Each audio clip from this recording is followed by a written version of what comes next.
Hello, let's do a top 10.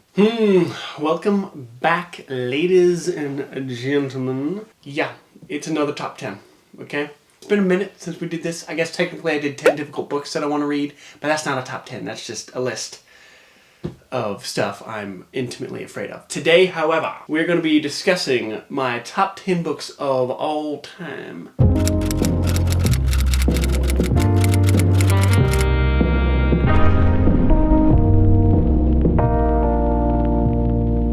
This is a list I think about often when I reflect upon books that have impacted me as a reader, have impacted me in my life, things that broaden my horizons when it comes to things that I'm interested in reading. You name it. You frickin' name it. We're going to talk about those today. The definitive 10 as of 2024. The first book on this list is not a book that I've ever talked about on the channel. Here we go. Number 10. Watership Down by Richard Adams. Watership Down is amazing. It's considered a classic. It's actually fantasy because there's not a single human being in the entire story. You follow a group of rabbits that abandoned their home because of industrialization wiping out, their warren. They have to flee and they have to find a new place to live. Many parts of this book is allegorical.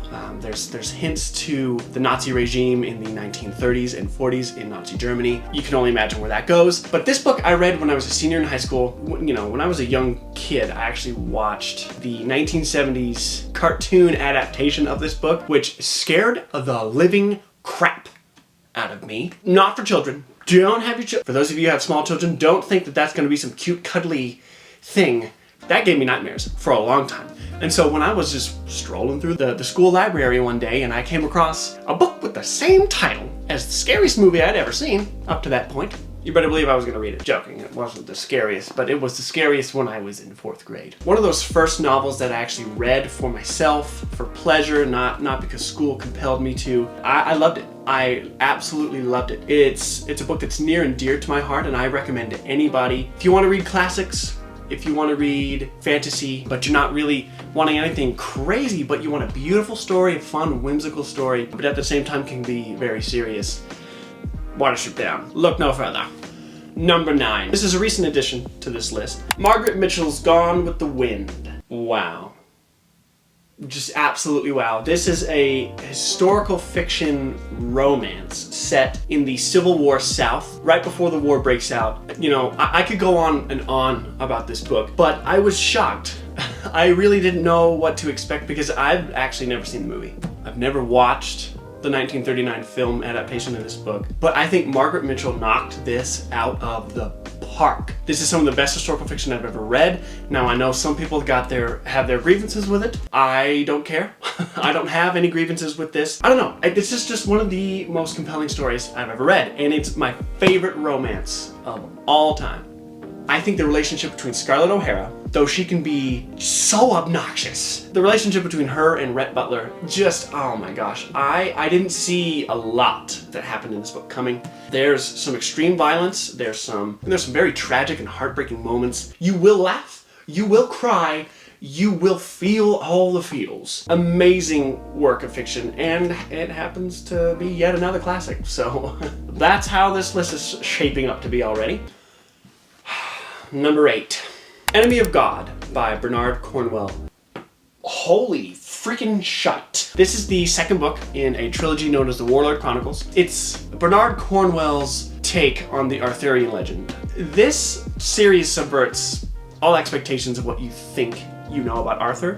He takes such a different route, he takes such a different path, and it's the absolute best. And I picked Enemy of God from those 3 books because it's one of those series where all 3 books are perfect. Absolutely perfect. They're all 5 stars. This one had the greatest impact on me. It makes the list because it has everything. It has a quest that the main character goes on with the druid Merlin.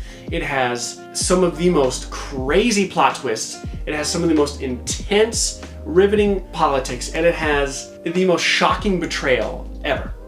Like the most shocking betrayal I've ever read in any book. This is just beautiful, beautiful historical fiction. I cannot talk highly enough about Bernard Cornwell's Warlord Chronicles, especially Enemy of God. This book lives rent-free in my head every day. I feel like there's more to say about this. I feel like there's so much more. But since it is the second book in a trilogy, I'm gonna leave it with what I've said because anything more would be spoilers. Pick it up, okay? Just frickin' do it. Number 7. Dune by Frank Herbert. I don't think this book needs any introduction, especially in the time and day that we live in with some of the best movie adaptations I've ever seen. The book, of course, is miles ahead of the adaptations. This is so good. Dune, oh my gosh, Dune is incredible. My first real dive into adult science fiction was Frank Herbert's Dune. And then, of course, the subsequent books that follow it. At the time that I read this, I had never read anything like it. Like, I see in all the things that I enjoy as a fiction reader, I see Frank Herbert's influence everywhere. His politics, his storytelling, his plotting, his twists, I see it everywhere in modern fiction. And this was my first experience with an author that decided to just break all of the rules. He's like, he just gives you everything. He gives everything to the reader. He holds nothing back, he hides nothing from you, and yet you still are shocked when the freaking twist or surprise or betrayal happens. Epic and beautiful and sprawling all the way through. Loved every minute of it when I read it, could not put it down. Number 6 is actually a book that I don't own. Yeah, I don't own this book. That is Lonesome Dove by Larry McMurtry. Wow! Larry McMurtry's Lonesome Dove is the best historical fiction book I've ever read in my life. You know, we follow a large cast of characters, but really we're following 2 main characters, Woodrow Call and Augustus McCrae. These guys are 2 retired Texas Rangers who get roped in, pun intended, roped into a cattle drive from Texas-Mexico border all the way up to Montana. And it is a story like no other. There's a beautiful love story.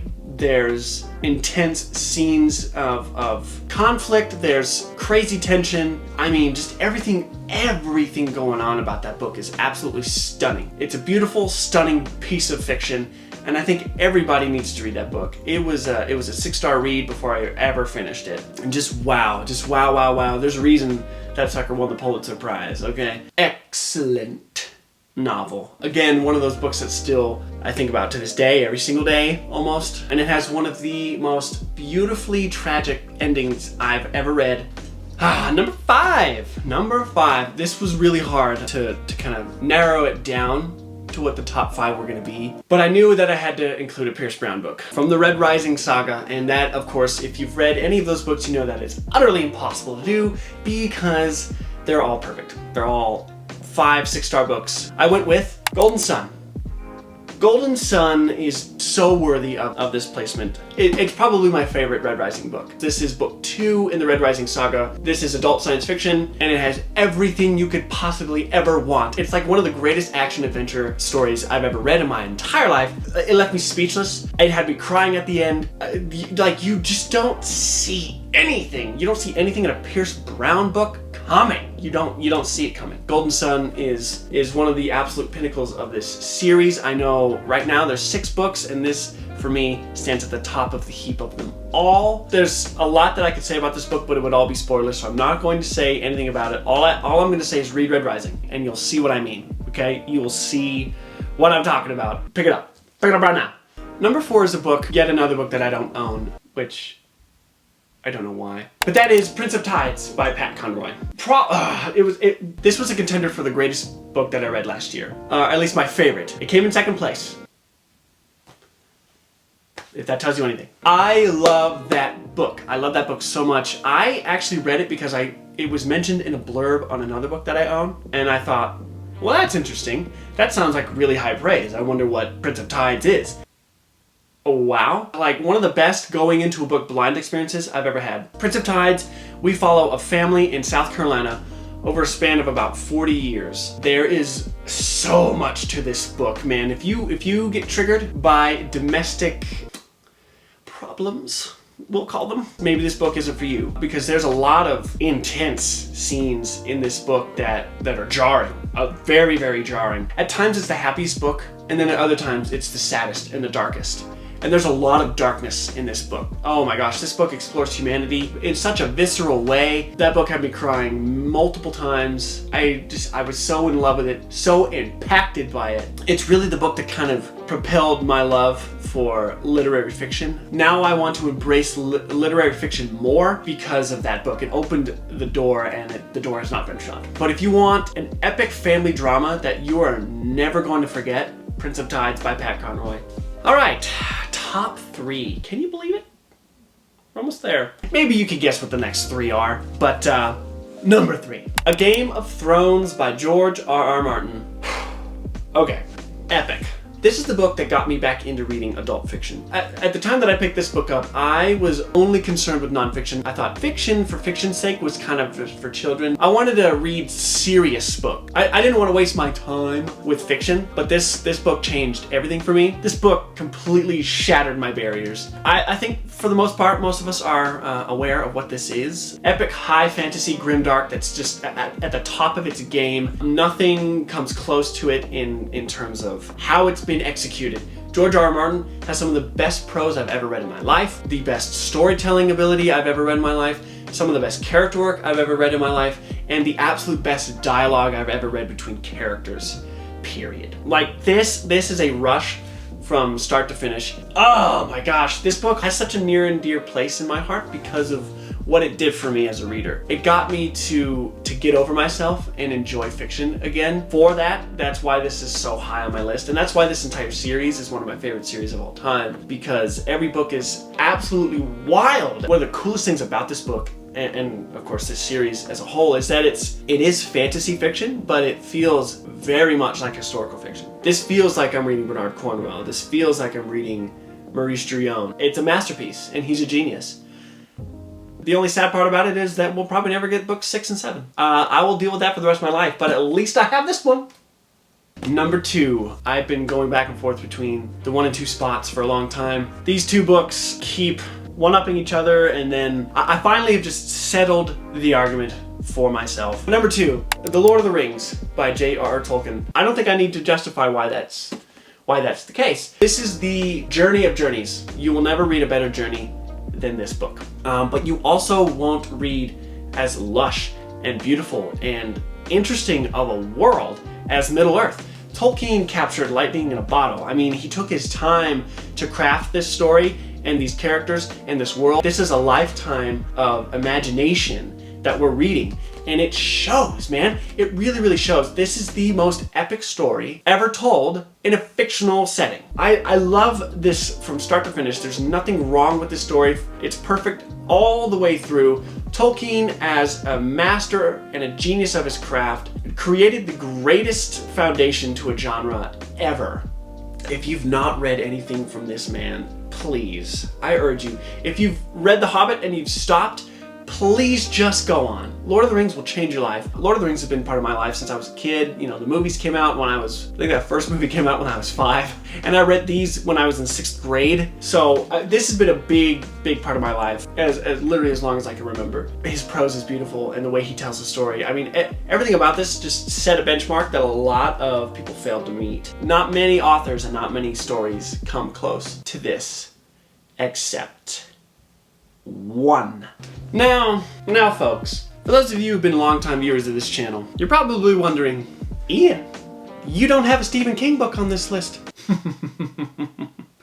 No, I don't. No, I don't. You're right. When I thought about Stephen King, there's a lot of books that I love from that man. Everything that I've read from him has been absolutely wonderful. There's not been a bad book in the bunch, but one of them stands out above the rest. The Stand.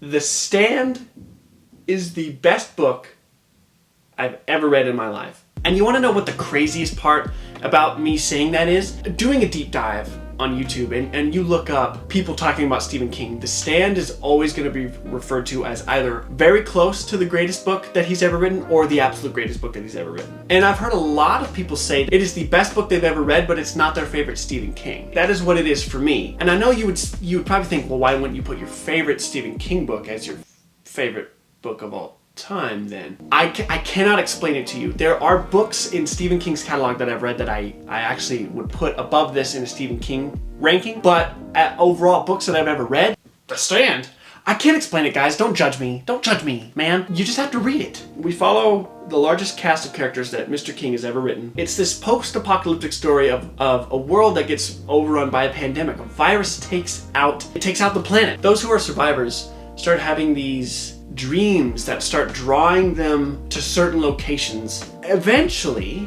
the book comes down to the battle for good and evil. It becomes one of the most epic stories ever told.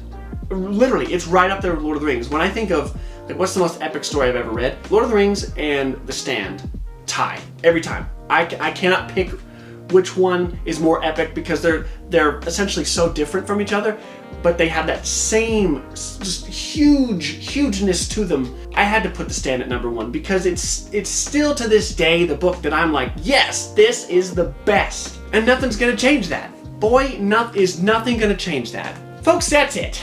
That's all I got for you today. I don't have anything else. Drop in the comments your top 10 books of all time. I love to hear from you all. I love to hear what you guys love.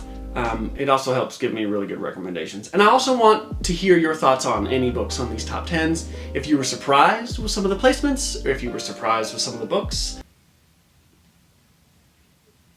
Yeah, that's it. That's it. I'll see you later.